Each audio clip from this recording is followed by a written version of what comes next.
Live ആരംഭിക്കുന്നു. ആദ്യം പ്രധാന വാർത്തകൾ. ശബരിമല യുവതീ പ്രവേശന ഹർജികൾ നാളെ സുപ്രീം കോടതിയിൽ. സർക്കാർ നിലപാട് വ്യക്തമാക്കണമെന്ന് പ്രതിപക്ഷം. സത്യവാങ്മൂലം തിരുത്തണമെന്ന് NSS. വ്യക്തമായ നിലപാട് പറയാതെ CPM നേതൃത്വം. ഹർജി കോടതിയിൽ വരട്ടെയെന്ന് നിയമമന്ത്രി.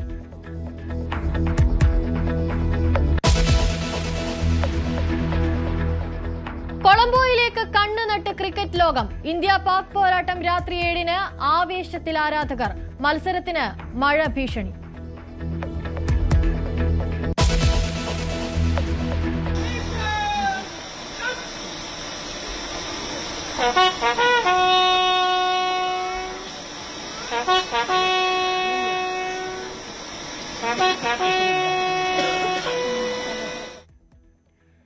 കുഞ്ഞുമാലാഖയ്ക്ക് കണ്ണീരോടെ വിട നൽകി കേരളം. ആലിൻഷറിന്റെ മൃതദേഹം ഔദ്യോഗിക ബഹുമതികളോടെ സംസ്കരിച്ചു.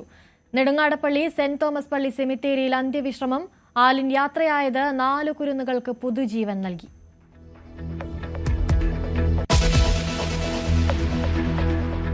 CPMുമായി ഇടഞ്ഞ നടൻ പ്രേംകുമാറിനെ കോൺഗ്രസിലെത്തിക്കാൻ തിരക്കിട്ട നീക്കം. കാട്ടാക്കടയിൽ സ്ഥാനാർത്ഥിയാക്കാൻ ആലോചന. നേതൃത്വം ചർച്ച നടത്തിയെന്ന വാർത്ത തള്ളി പ്രേംകുമാർ.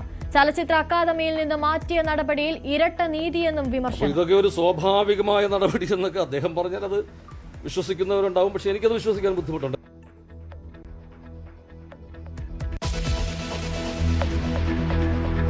നിയമസഭാ തെരഞ്ഞെടുപ്പിൽ മത്സരിക്കുമെന്നുറപ്പിച്ച് സണ്ണി ജോസഫ്. താൻ മത്സരിക്കണമെന്നാണ് ജനങ്ങൾ ആഗ്രഹിക്കുന്നത്. തീരുമാനമെടുക്കുക ഹൈക്കമാൻഡ്. മുരളീധരൻ വട്ടിയൂർക്കാവിൽ മത്സരിക്കുന്നതിലും തീരുമാനമായിട്ടില്ലെന്ന് KPCC അധ്യക്ഷൻ.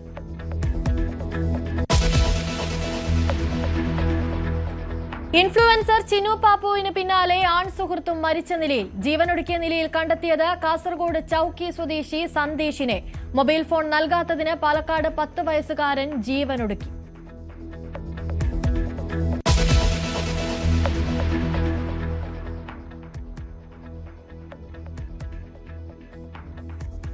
മുഖ്യമന്ത്രിയിലുള്ള വിശ്വാസം നഷ്ടപ്പെട്ടെന്ന് PT കുഞ്ഞുമുഹമ്മദിനെതിരായ പരാതിക്കാരി ന്യൂസ് 18നോട്. സിസ്റ്റം അവൾക്കൊപ്പമെന്ന് പറയുന്നത് യാഥാർത്ഥ്യമല്ലെന്ന് ബോധ്യപ്പെട്ടു. പരാതിപ്പെടരുതെന്ന് പറഞ്ഞവരുടെ പേരുകൾ വെളിപ്പെടുത്താത്തത് തനിക്ക് ഇനിയും ഇവിടെ ജീവിക്കേണ്ടതുകൊണ്ടെന്നും ആശ ആച്ചി ജോസഫ്.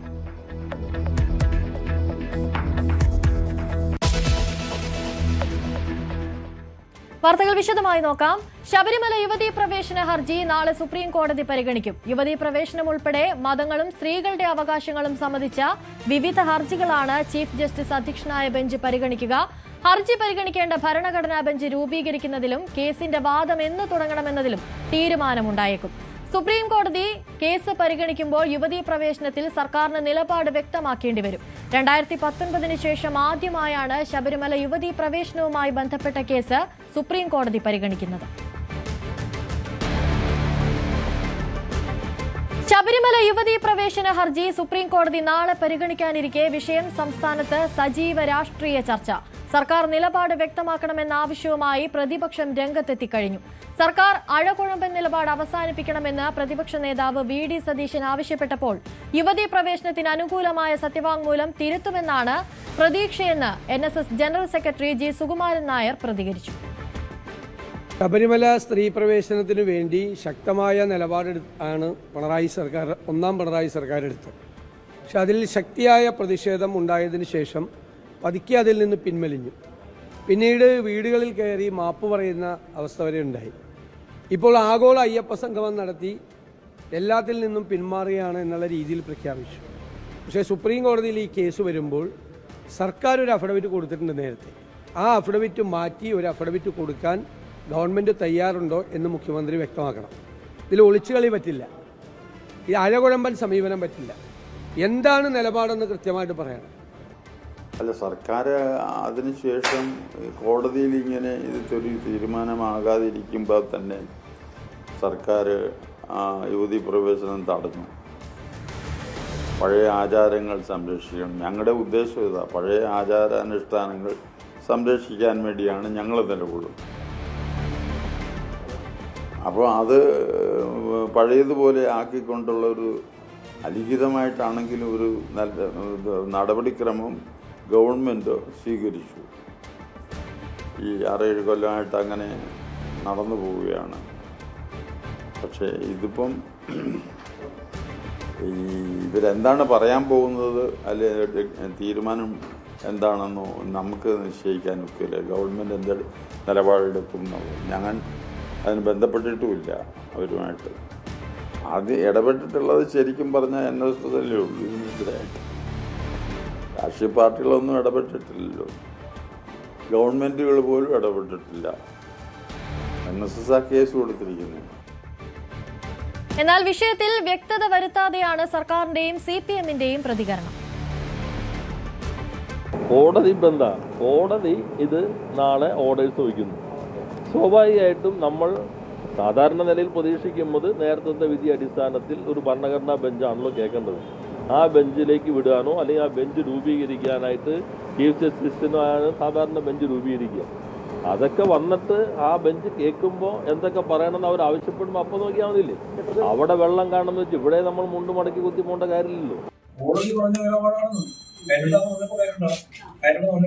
കോടതി നിലപാടാണ് ഞങ്ങൾ കിട്ടുന്നത്. അല്ലാണ്ട് ഞങ്ങൾ ഇന്ന നിലപാട് സ്വീകരിച്ചത് ഞങ്ങൾ പറഞ്ഞിട്ടില്ല. അത് കേട്ടെ ഈ കോടതി നാളെ കോടതി നിലപാടാണ് സ്വീകരിക്കാൻ നോക്കിയിട്ട് ഞങ്ങളുടെ അന്തസ് എത്രയോ കാലമായിട്ട് വരുന്നിരിക്കുക.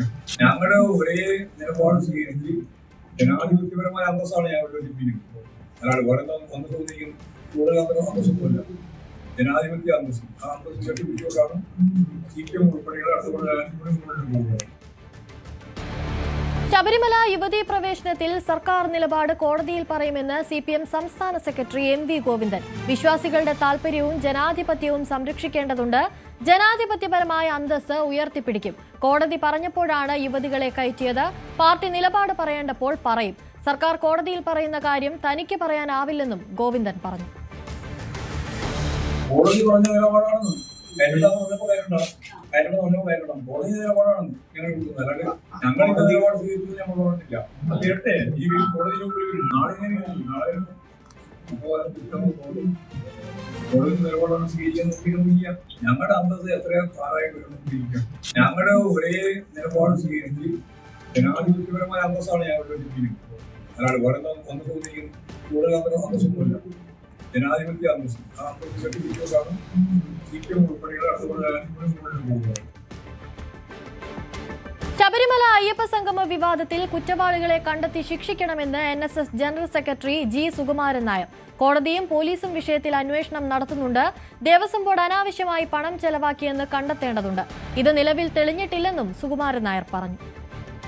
അതിനകത്തൊന്നും നമുക്ക് കയറി അഭിപ്രായം പറയാനോ കുറ്റം. അത് കുറ്റം ചെയ്തിട്ടുണ്ടെങ്കിൽ അത് കണ്ടുപിടിക്കണം. ഗവൺമെൻറ് തലത്തിൽ അതിന് സംവിധാനമുണ്ട്. ഇല്ലെങ്കിൽ കോടതിയുണ്ട്. അപ്പോൾ കോടതിയും ഗവൺമെൻറ്റും ആ വക കാര്യങ്ങൾ വേണ്ടവണ്ണം അന്വേഷിക്കുകയും നല്ല നടപടികളുമായി മുന്നോട്ട് പോവുകയും ചെയ്യുന്നുണ്ട്. അപ്പോൾ അവരാണ് തീരുമാനിക്കേണ്ടത്. അവർ തീരുമാനിക്കട്ടെ. അത് ദേവസ്വം ബോർഡ് അനാവശ്യമായി പണം ചെലവാക്കണമെന്ന് തെളിയണ്ടേ ഈ കാര്യത്തിൽ. 2020 ലോകകപ്പിൽ ഇന്ന് ഇന്ത്യ പാക് പോരാട്ടം. രാത്രി 7 മണിക്ക് കൊളംബോ പ്രേമദാസ് സ്റ്റേഡിയത്തിലാണ് മത്സരം. കഴിഞ്ഞ മത്സരത്തിൽ കളിക്കാതിരുന്ന അഭിഷേക് ശർമ്മ ഓപ്പണറായി തിരിച്ചെത്തിയേക്കും. അതേസമയം മത്സരത്തിന് മഴ ഭീഷണിയുണ്ട്. ഹരികൃഷ്ണൻ ചേരുന്നുണ്ട് കൂടുതൽ വിവരങ്ങളുമായി. ഹരി, ഇന്ന് ഇന്ത്യ പാക് പോരാട്ടം നടക്കുകയാണ്. പോരാട്ടം മഴയിൽ അലിഞ്ഞു പോകാനുള്ള സാധ്യതയുണ്ടോ? എന്താണ് നിലവിലെ സാഹചര്യം? ക്രിക്കറ്റ് ആരാധകർക്ക് സന്തോഷിക്കാം. മഴ തൽക്കാലം മാറി നിൽക്കുകയാണ്. എന്നാൽ പോലും മഴയുടെ സാധ്യതയുണ്ടെന്ന് പറയാതിരിക്കാൻ സാധിക്കില്ല. ഗ്രൗണ്ടിൽ ഇപ്പോൾ മഴയും അങ്ങനത്തെ സാഹചര്യമൊന്നുമില്ല. ഒരു ഡ്രിസിൽ പോലും പെയ്യുന്നില്ല. അത് ഒരു ക്രിക്കറ്റ് ആരാധകർക്ക് വലിയ സന്തോഷം നൽകുന്ന വാർത്തയാണ്. അതുകൊണ്ട് തന്നെ കൃത്യം 7 മണിക്ക് മത്സരം നടക്കും.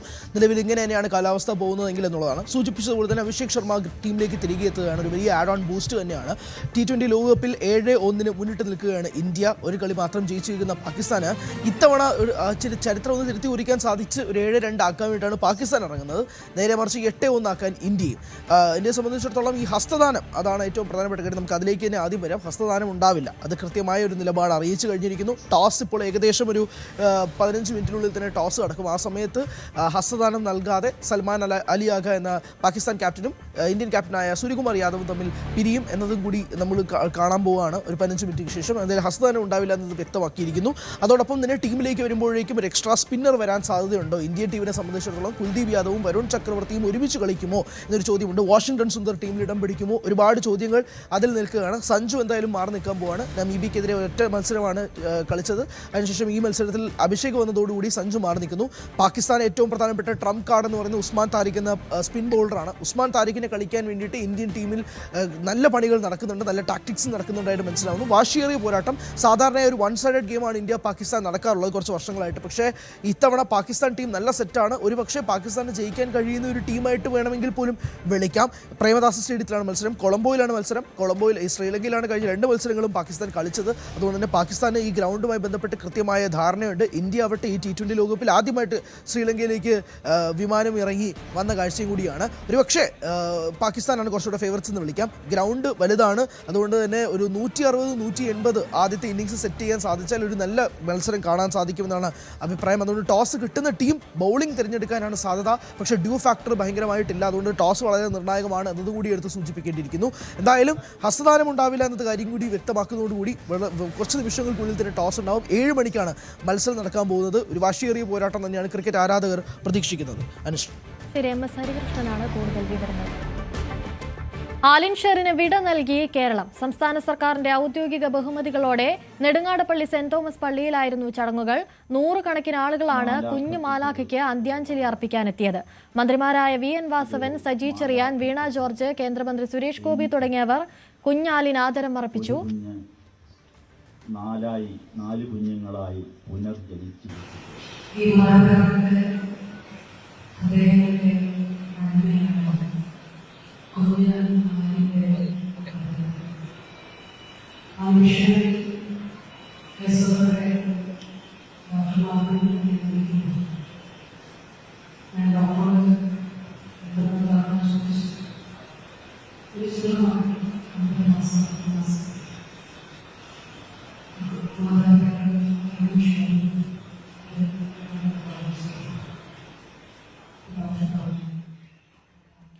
ആലിനെ വൃക്ക സ്വീകരിച്ച 10 വയസ്സുകാരി ശ്രേയയുടെ മുത്തച്ഛൻ ചന്ദ്രനും കുഞ്ഞിനെ അവസാനമായി കാണാനെത്തി. ഈ കുഞ്ഞിന്റെ ഈ വേറെ കുഞ്ഞിന്റെ ആ മാലകയുടെ അതിന്റെ 2 വൃക്കളുമാണ് എന്റെ മകളെ കൊച്ചിന് ദാനമായി അവർ തന്നത്. അവർ തന്നെങ്കിൽ ഞങ്ങളിന്ന് മെഡിക്കൽ കോളേജിലാണ് ആയിരുന്നത്. അവിടുന്ന് രാവിലെ ഒന്ന് കാണണം, ആ കുഞ്ഞിനെ ഒന്ന് കാണണമെന്ന് പറഞ്ഞുകൊണ്ട് വന്നതാണ്. എന്തായാലും അത് കണ്ടു. ആ അപ്പൂപ്പനെയും കണ്ട് ഒരു നന്ദി വാക്ക് പറഞ്ഞിട്ട് പോകണമെന്ന് കരുതി. അത് എന്തായാലും നടന്നു. ആ കുടുംബത്തിന് ആ സങ്കടത്തിൽ ഞങ്ങളും പങ്കുചേരുന്നുണ്ട്. എല്ലാം നന്മയ്ക്കായി അതൊക്കെ പ്രാർത്ഥിക്കുന്നു.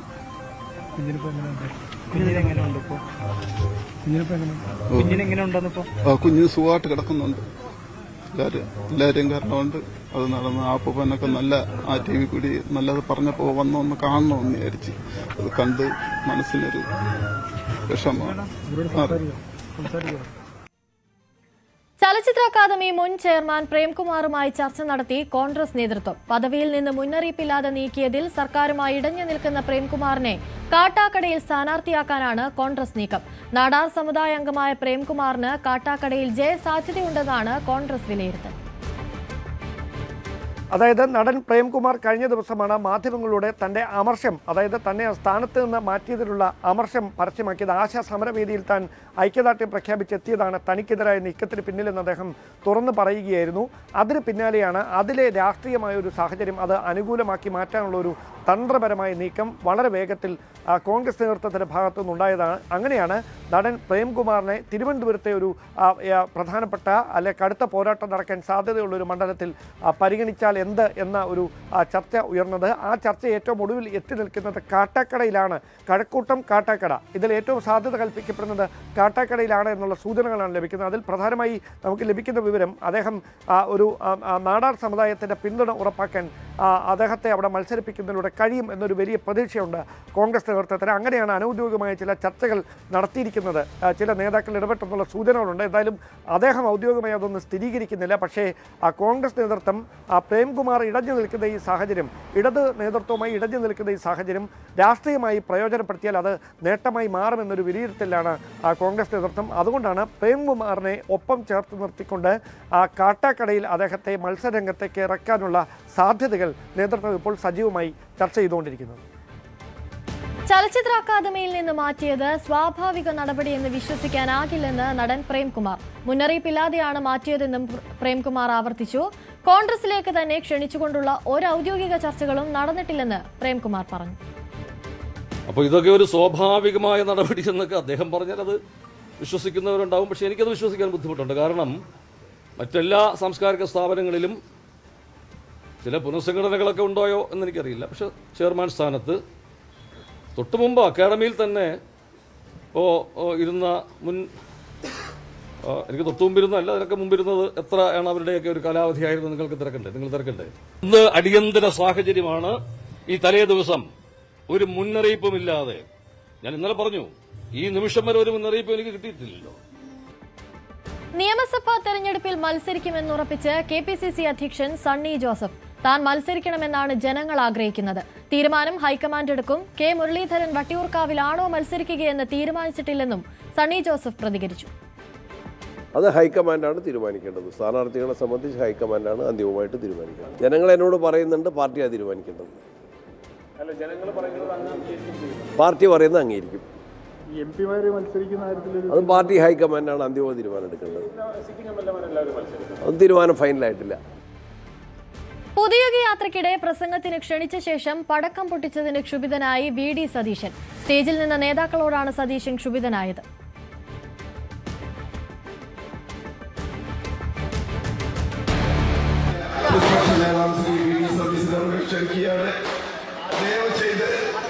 പടക്കം പൊട്ടികളൊന്ന് നിർത്തണം എന്ന് അപേക്ഷിക്കുകയാണ്. പ്രതിപക്ഷ നേതാവ് സംസാരിക്കേണ്ടതുണ്ട്.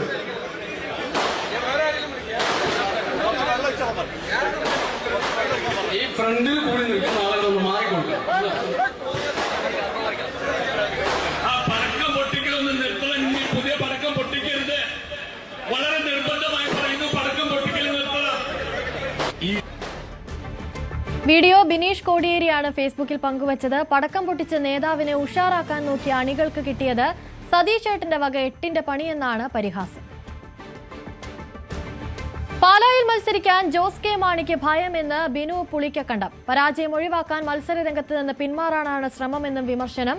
ജോസിനെ പോലെ ഒരു ദുർബലൻ വരുന്നത് UDFന് ഗുണം ചെയ്യും. ജോസിന്റെ തോൽവി തന്റെ വളർച്ചയ്ക്ക് കാരണമാകുമെന്ന് റോഷി അഗസ്റ്റിൻ മനസ്സിലാക്കിയത് കാരണമാണ് പാലായിൽ തന്നെ മത്സരിക്കാൻ ആവശ്യപ്പെടുന്നത്. ഇടതുമുന്നണിയിൽ ജോസിന്റെ രാഷ്ട്രീയ വിശ്വാസ്യത നഷ്ടമായെന്നും ബിനു പുളിക്കക്കണ്ടം പറഞ്ഞു. സ്വാഭാവികമായി UDF സ്ഥാനാർത്ഥിക്ക് എതിരെ ദുർബലനായ ഒരു സ്ഥാനാർത്ഥി വരിക എന്നത് ഏതൊരു രാഷ്ട്രീയ പ്രവർത്തകൻ്റെയും ആഗ്രഹമാണ്, രാഷ്ട്രീയ പ്രവർത്തകരുടെ മോഹമാണ്. അങ്ങനെ വെക്കുമ്പോൾ ഞങ്ങളുടെ എല്ലാവരുടെയും ആഗ്രഹവും പ്രതീക്ഷയും ജോസ് K മാണി തന്നെ മത്സരരംഗത്തേക്ക് വരുമെന്നാണ്.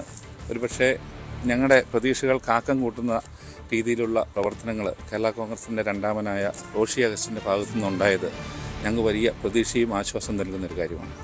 ഇടതുപക്ഷ ട്രെൻഡിൽ 99 സീറ്റ് വാങ്ങി കേരളത്തിലെ ഇടതുപക്ഷ തരംഗം ആഞ്ഞടിച്ച് രണ്ടാം പിണറായി സർക്കാർ വരുന്ന സാഹചര്യത്തിൽ ആ ട്രെൻഡിലും മാണി കാപ്പന് 15,573 വോട്ടുകൾക്ക് വിജയിക്കുവാൻ സാധിച്ചു. ഇപ്പോൾ ആ ട്രെൻഡ് തിരിച്ച് നമുക്കെല്ലാവർക്കും അറിയാവുന്ന പോലെ രാഷ്ട്രീയ കാലാവസ്ഥ, രാഷ്ട്രീയ ഗതിവിധികൾ മാറിയ സാഹചര്യത്തിൽ പൂർണ്ണമായും ഒരു UDF ട്രെൻഡാണ് ഈ പ്രദേശത്ത് നമ്മുടെ നാട്ടിലുള്ളത്. ആ ഒരു സാഹചര്യത്തിൽ ഇടതുപക്ഷ ട്രെൻഡിൽ വിജയിച്ച മാണി കാപ്പന് UDF ട്രെൻഡിൽ വലിയ ഭൂരിപക്ഷത്തിൽ വിജയിക്കാൻ സാധിക്കുമെന്ന ഉറപ്പായ ഒരു സാഹചര്യത്തിൽ ജോസ് K മാണി അദ്ദേഹം രാഷ്ട്രീയം പഠിച്ചു വരുന്നതിൻ്റെ ഏറ്റവും വലിയ തെളിവ് തന്നെയാണ് അദ്ദേഹം മത്സരിക്കാൻ മാറി നിൽക്കാൻ ആഗ്രഹിക്കുന്നു, അല്ലെങ്കിൽ ഭയം അദ്ദേഹത്തിൻ്റെ ഉള്ളിൽ തോന്നിയതെന്നാണ് എനിക്ക് തോന്നുന്നത്. ആത്മഹത്യ ചെയ്ത യൂട്യൂബർ ചിന്നു പാപ്പുവിന്റെ ആൺ സുഹൃത്തും മരിച്ച നിലയിൽ. കാസർഗോഡ് ചൌക്കി സ്വദേശി സന്ദേശിനെ മരിച്ച നിലയിൽ കണ്ടെത്തി. ചിന്നു പാപ്പു എന്ന രേഷ്മയും സന്ദേശും ഒരുമിച്ചാണ് താമസിച്ചിരുന്നത്. ഉളിയത്തടുക്കയിലെ വാടക ക്വാർട്ടേഴ്സിൽ കഴിഞ്ഞ തിങ്കളാഴ്ചയാണ് രേഷ്മ തൂങ്ങി മരിച്ചത്.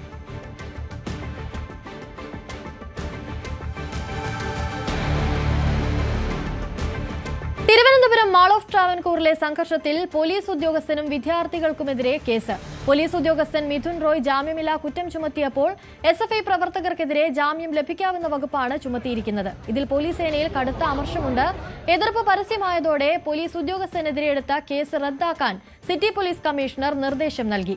പുതുവത്സരാഘോഷത്തിനിടെ ശംഖുമുഖത്തുണ്ടായ തർക്കത്തിൽ പോലീസ് ഉദ്യോഗസ്ഥൻ സിറ്റി പോലീസ് കമ്മീഷണർക്ക് നൽകിയ പരാതി പിൻവലിക്കാൻ തയ്യാറാകാതിരുന്നതാണ് പ്രകോപനത്തിന് കാരണമെന്ന് FIR. പുതുവത്സരാഘോഷത്തിനിടെ ശംഖുമുഖത്ത് വെച്ച് പോലീസും SFI പ്രവർത്തകരും തമ്മിൽ ഒരു വാക്കേറ്റവും അത് പോലീസിൻ്റെ ലാത്തി വീശുന്ന നടപടികളിലേക്ക് കടക്കുന്ന ഒരു സാഹചര്യവുമൊക്കെ നേരത്തെ ഉണ്ടായിരുന്നു. അന്ന് മിഥുൻ റോയ് എന്ന ഉദ്യോഗസ്ഥൻ ലാത്തി കൊണ്ട് ഒരു SFI പ്രവർത്തകനെ ആക്രമിക്കാൻ ശ്രമിച്ചു എന്ന തരത്തിലുള്ള ദൃശ്യങ്ങൾ സമൂഹ മാധ്യമങ്ങളിലൂടെ വ്യാപകമായി നേരത്തെ പ്രചരിക്കുകയും ചെയ്തിരുന്നു. അതിൻ്റെ ആ തർക്കങ്ങളുടെ തുടർച്ചയായിട്ടാണ് കഴിഞ്ഞ ദിവസം മാൾ ഓഫ് ട്രാവൻകൂറിൽ സുഹൃത്തിനൊപ്പം എത്തിയ ഈ പോലീസ് ഉദ്യോഗസ്ഥനെ ഈ ഒരു 5-6 പേരടങ്ങുന്ന ഒരു സംഘം പിന്തുടരുകയും മാൾ ഓഫ് ട്രാവൻകൂറിൽ വെച്ച് അവിടുത്തെ ഒരു കഫറ്റീരിയയിൽ വെച്ച് ഈ തർക്കങ്ങൾ തുടങ്ങുകയും ചെയ്യുന്നത്. പിന്നീട് ഈ പോലീസ് ഉദ്യോഗസ്ഥനെ പിന്തുടർന്ന് അസഭ്യം പറയുകയും അതോടൊപ്പം ആക്രമിക്കാൻ ശ്രമിക്കുകയും ചെയ്യുകയാണ് തുടക്കത്തിലുണ്ടായത്. പിന്നീട് അത് ചെറുത്ത് നിൽക്കാനുള്ള ശ്രമം പോലീസ് ഉദ്യോഗസ്ഥൻ്റെ ഭാഗത്തു നിന്ന് ഉണ്ടാകുന്നു. പിന്നീട് അത് ഇയാളെ കൂട്ടം ചേർന്ന് മർദ്ദിക്കുന്ന തരത്തിലേക്ക് കാര്യങ്ങൾ എത്തുകയായിരുന്നു. അതിനുശേഷമാണ് ഈ പോലീസ് ഉദ്യോഗസ്ഥൻ മഞ്ചൂർ പോലീസ് സ്റ്റേഷനിൽ പരാതി നൽകിയത്. അവിടെ FIR രജിസ്റ്റർ ചെയ്യാൻ വൈകിയെന്ന ആക്ഷേപം ഇന്നലെ മുതൽ തന്നെ ഉയരുന്നുണ്ടായിരുന്നു. പക്ഷേ വൈകുന്നേരത്തോടെ FIR രജിസ്റ്റർ ചെയ്തു. പ്രധാനമായി ഭാരതീയ ന്യായ സംഹിതയിലെ 296, 351, 2, 185, 115, 2, 118 തുടങ്ങിയ വകുപ്പുകളാണ് ഇതുമായി ബന്ധപ്പെട്ട പ്രതികൾക്കെതിരെ ചുമത്തിയിരിക്കുന്നത്. അതേസമയം ഈ പോലീസ് ഉദ്യോഗസ്ഥരും ഒപ്പമുണ്ടായിരുന്ന ആളുമാണ് ആക്രമിക്കാൻ ശ്രമിച്ചതെന്ന് കാണിച്ച് മറ്റൊരു കൗണ്ടർ കേസ് കൂടി രജിസ്റ്റർ ചെയ്തിട്ടുണ്ട്. ഇത് ജാമ്യമില്ലാതെയാണ് ഈ കേസ് രജിസ്റ്റർ ചെയ്തിരിക്കുന്നത് പോലീസുകാരനെതിരെ എന്ന ആക്ഷേപമാണ് ഉദ്യോഗസ്ഥരുടെ ഭാഗത്തു നിന്ന് ഉയരുന്നത്. അതേസമയം ഈ മിഥുൻ റോയിയുടെ ഭാഗത്തു നിന്ന് പ്രകോപനപരമായ ഒരു ഇടപെടൽ ഈ പുതുവത്സര ദിനത്തിൽ ഉണ്ടായതുമായി ബന്ധപ്പെട്ട് സിറ്റി പോലീസ് കമ്മീഷണർക്ക് നേരത്തെ ഒരു പരാതി നൽകിയിട്ടുണ്ടായിരുന്നു.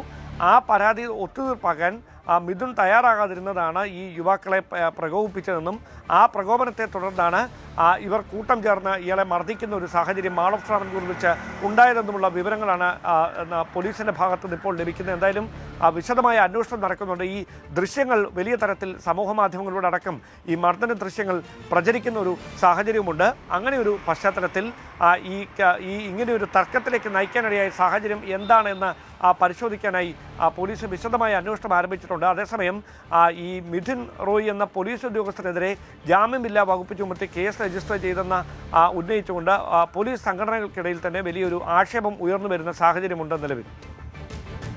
എറണാകുളം എളമക്കരയിൽ മരിച്ച 6 വയസ്സുകാരി പീഡനത്തിനിരയായതിൽ അമ്മയുടെ മൊഴി രേഖപ്പെടുത്താൻ പോലീസ്. പുറമേ നിന്ന് ആരെങ്കിലും വീട്ടിൽ വന്നിരുന്നു എന്നറിയാൻ സമീപത്തെ CCTV ദൃശ്യങ്ങൾ പോലീസ് ശേഖരിച്ചു വരികയാണ്.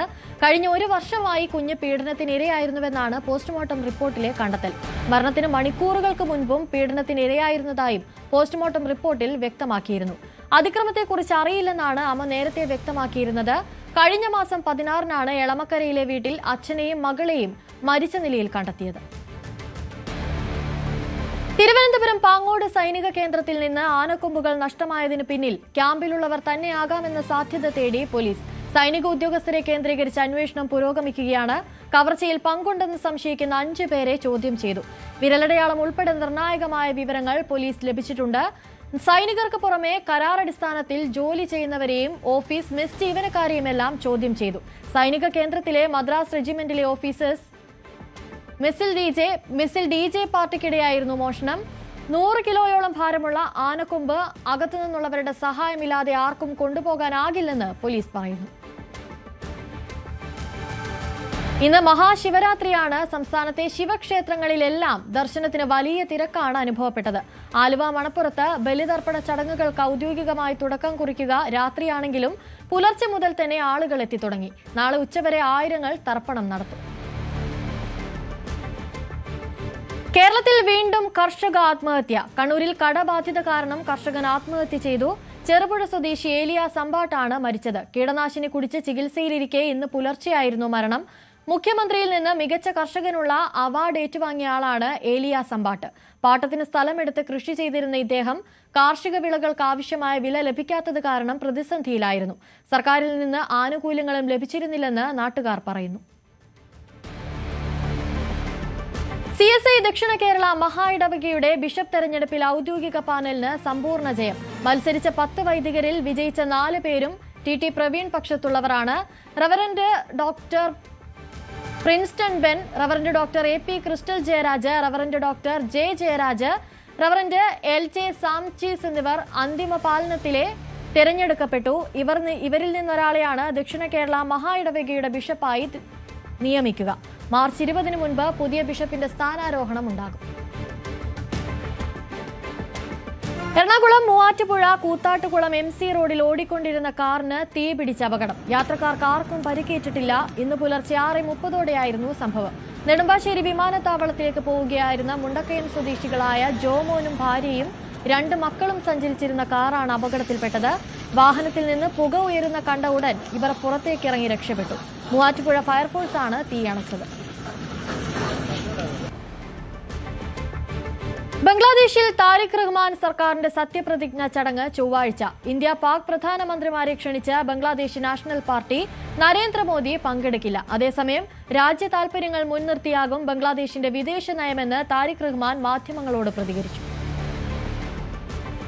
വ്യാഴാഴ്ച നടന്ന പൊതുതെരഞ്ഞെടുപ്പിൽ 300-ൽ 209 സീറ്റുകളും സ്വന്തമാക്കിയാണ് താരിഖ് റഹ്മാൻ നയിക്കുന്ന ബംഗ്ലാദേശ് നാഷണൽ പാർട്ടി അധികാരം പിടിച്ചെടുത്തത്.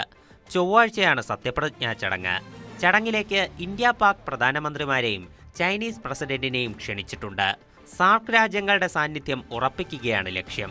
എന്നാൽ ഫ്രഞ്ച് പ്രസിഡന്റ് ഇമ്മാനുവൽ മാക്രോൺ ചൊവ്വാഴ്ച ഇന്ത്യയിലെത്തുന്നതിനാൽ പ്രധാനമന്ത്രി നരേന്ദ്രമോദി ചടങ്ങിൽ പങ്കെടുക്കില്ല. പകരം ഉപരാഷ്ട്രപതിയോ വിദേശകാര്യമന്ത്രിയോ എത്തിയേക്കുമെന്നാണ് വിവരം. അതേസമയം ബംഗ്ലാദേശിന്റെ വിദേശ നയം രാജ്യതാൽപര്യങ്ങൾ മുൻനിർത്തിയാകുമെന്ന് നിയുക്ത പ്രധാനമന്ത്രി താരിഖ് റഹ്മാൻ വ്യക്തമാക്കി. ഹിന്ദുക്കളെയും മറ്റ് ന്യൂനപക്ഷങ്ങളെയും സംരക്ഷിക്കുമെന്ന അദ്ദേഹത്തിന്റെ ഉറപ്പ് രാജ്യത്ത് നിലവിലുള്ള സംഘർഷങ്ങൾക്ക് അറുതി വരുത്തുമെന്ന പ്രതീക്ഷ നൽകുന്നതാണ്. മുഖ്യ പ്രതിപക്ഷ പാർട്ടിയായ ജമാഅത്തെ ഇസ്ലാമിയുമായി താരിഖ് റഹ്മാൻ ചർച്ച നടത്തും. പുതിയ ബംഗ്ലാദേശിന്റെ പിറവി സംഭവിച്ചിരിക്കുന്നുവെന്നാണ് ഇടക്കാല സർക്കാരിന്റെ തലവൻ മുഹമ്മദ് യൂനിസിന്റെ പ്രതികരണം. പുറത്താക്കപ്പെട്ട മുൻ പ്രധാനമന്ത്രി ഷെയ്ഖ് ഹസീനയുടെ അവാമി ലീഗ് പാർട്ടിക്ക് തെരഞ്ഞെടുപ്പിൽ മത്സരിക്കാൻ വിലക്കുണ്ടായിരുന്നു. തെരഞ്ഞെടുപ്പ് തട്ടിപ്പാണെന്നും ഫലം റദ്ദാക്കണമെന്നും ഇപ്പോൾ ഇന്ത്യയിൽ കഴിയുന്ന ഹസീന ആവശ്യപ്പെട്ടു. News desk news 18. സ്വർണം വെള്ളി നിരക്കുകൾ നോക്കാം. കവിത ഗോൾഡ് ആൻഡ് ഡയമണ്ട്സ് ഇന്നത്തെ സ്വർണം വെള്ളി നിരക്കുകൾ നിങ്ങൾക്കായി സമർപ്പിക്കുന്നത് Kavitha gold and diamonds, the versatile jewellery. സ്വർണം 22 ക്യാരറ്റ് ഗ്രാമിന് 14,460, പവന് 1,15,680. സ്വർണം 18 ക്യാരറ്റ് ഗ്രാമിന് 11,950, പവന് 95,600. വെള്ളി ഗ്രാമിന് 275, kilo 2,75,000. Kavitha gold and diamonds ഇന്നത്തെ സ്വർണം വെള്ളി നിരക്കുകൾ നിങ്ങൾക്കായി സമർപ്പിച്ചത് Kavitha gold and diamonds, the versatile jewellery. Live X 6 പൂർണ്ണമാകുന്നു. നമസ്കാരം.